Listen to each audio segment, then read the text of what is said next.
everyone, and welcome to this edition of Peace Talks, where we catch up with the bands that are coming to play for music spoken here in Worcester. Today we are talking to Laurence Wilkins from Zeñel. They'll be coming up on Thursday.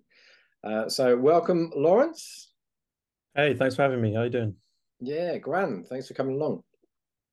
So Zeñel, let's jump straight in and learn a little bit more about the band and kind of how you all got together and kind of where it got from its original place to where it is at the moment. So yeah, do you want to sort of kick off with a bit about how you met and how Zeñel came to life?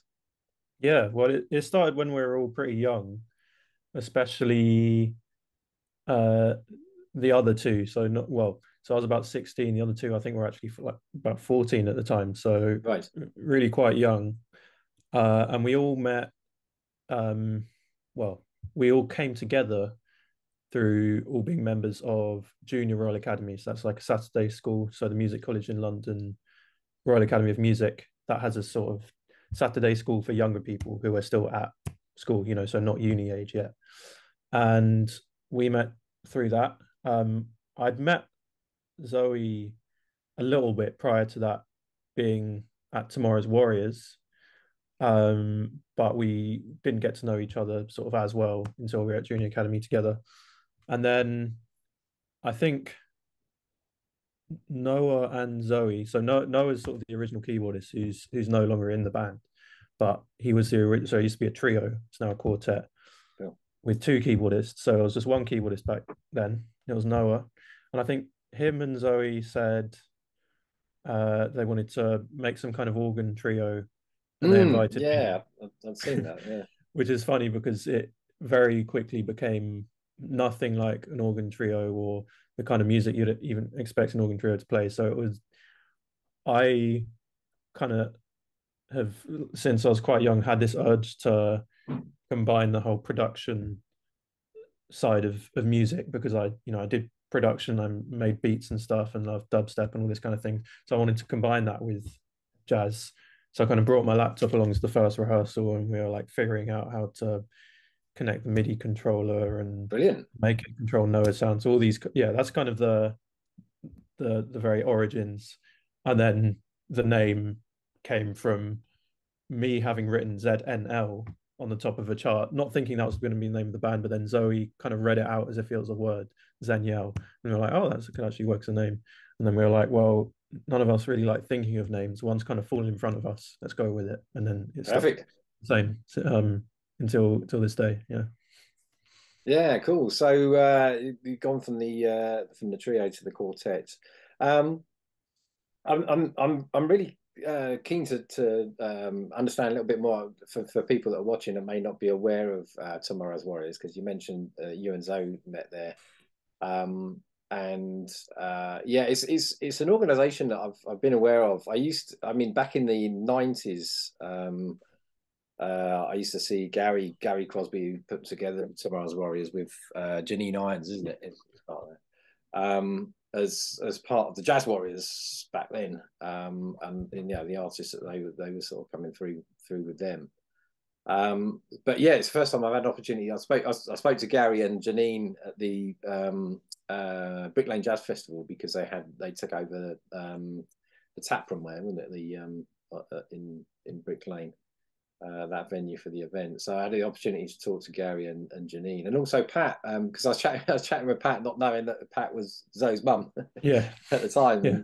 and I mentioned that we've got Zeñel coming up, and she goes, "Oh, that's my son." There you go. So, Yeah. but yeah, it's the first time I've had an opportunity because that's an organisation that bands like Ezra Collective came through there, Nabaya Garcia. Yeah. And other fantastic artists. I think it's a great organisation. Yeah, just be great to get some sort of inside what information on kind of how it worked out for you as musicians. Or Yeah, well, I guess I can talk a bit about because I think it's quite well known. And there's quite a lot of publicity around Tomorrow's Warriors. And but I think, maybe what's less known is actually kind of how it works inside. So um I can't speak so accurately on exactly how it works today, but when I was part of it, there were they were kind of it was again, it was a Saturday thing, and there were kind of three levels of classes, and I kind of started in the middle one and then went to the top one. And when we were in the top one, I was with Zoe. So when we were at junior academy, we'd do junior academy in the morning. Then afterwards, we'd go to Tomorrow's Warriors. So it was like, a full day of like Brilliant jazz education. Yeah, it was pretty cool. And yeah, these Saturday classes were pretty informal, really. And it was kind of like you were getting a uni level of they kind of just put you in the deep end. So like they were giving you like a uni level of education before you went to uni. Like most of the stuff that I was kind of a lot of the concepts I was told about at uni to do with harmony and improvising, all these sorts of things, are things I'd already heard at Tomorrow's Warriors. Like we went pretty in depth, even if I guess they didn't kind of patronize you in any sense. They really just had the highest expectations of you possible and push you to achieve that. And both of the teachers I had, so when I mentioned the three levels of groups. So when I was in the middle group, that was with a guy called Nathaniel Facey, who's still probably one of my favorite saxophonists ever, probably one of my favorite improvisers ever. And he was very inspiring, had very high expectations of all the people he taught. Kind of almost like a militant, not militant, but like a very driven approach to education. Right. And Binker Golding, I'd say the same thing. He was sort of he would never lower his expectations because you were young or because maybe you hadn't been doing it for that long. Yeah, and it was just sort of it could be anything from learning standards to, it usually wasn't reading charts, usually very like orally focused, or it could be to discussing a certain harmonic concept or a certain kind of patternistic thing, practicing it, or it could even be literally just listening to stuff, sitting around and talking about it. So it was really like a very flexible, kind of, I guess, unformulaic approach to education. Right. I think I really valued, and still, I think I'd want to carry that forward as a teacher as well, because I think it's really effective. If you have the kinds of students who are receptive to that, yeah, I think it's an incredibly effective way of teaching. Just that very kind of broad, rounded. Yeah, it sounds very immersive as well. Rather than, as you say, rather than the sort of the formality of it, just sort of get your mind and body involved in it, and sort of work at it. Yeah. No, that's brilliant. That's grand, and a fantastic organisation down there, London. So you've got a couple of albums out now, haven't you? Yeah, albums, EPs. I mean, well, who knows which one is which these days? But yeah, couple of collections of tracks. Yeah. Cool. And the music is very much, as you mentioned before, you're sort of taking your sort of passion for the electronics and those sort of production methods and bringing that into a live performance with lots of improvisation on the keys and the trumpet and guitar and etc. Yeah, I mean, there's been a lot. I think with jazz, what I'm trying to do with music spoken here is kind of just challenge that. There's a very, some people have got a perception of jazz as being sort of old people's music, for 100 years old music, and it's really not. It's an evolution, and with all evolutions, fusing of different styles and stuff like that sort of takes it forward into new directions. And certainly a lot of hip hop and grime and stuff like that. You're sort of blending into what you're doing with Zeñel, that other artists are sort of taking forward. But then I've found as well that it can be quite a bit of snobbery and sort of purism in the sort of jazz world, that sort of really needs to be overcome to sort of get people out there and listening to it. What have you come across that yourself, or do you find that there's you're seeing that as a challenge? Yeah, I'd say I've come across it. I think there are lots of, it's funny, there are lots of different types, and I think there's kind of like a cartoonish depiction you might see, say, like on the internet, like a stereotype of a snobby jazz musician, um, who, you know, only like stuff, you know, hard bop is like a push for this kind of stereotypical person. It's like really it needs to be bebop or earlier, or even maybe for some people bebop is a push. But I mean, I don't really think, I think it tends to be a bit more nuanced than that. And I kind of, I think, uh, yeah, jazz.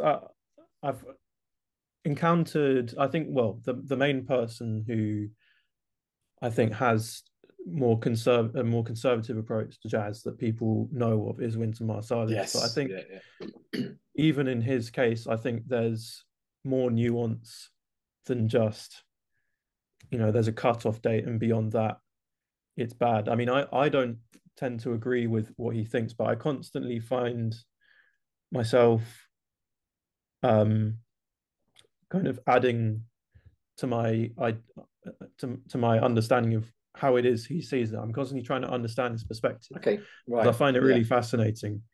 Um, the fact that, I mean, for example, you know, a lot of people know that he started making a slightly more progressive style of jazz, and I think as he's gone on more, has shifted his focus more to, you know, his appreciation of people like Louis Armstrong, for example. Um, yeah, I'm not sure where I'm going with this. No worries. No, it's Other good. than that, it, you know, while I think, you know, I guess I tend not to agree with the people who one would describe as a snob about when it comes to jazz.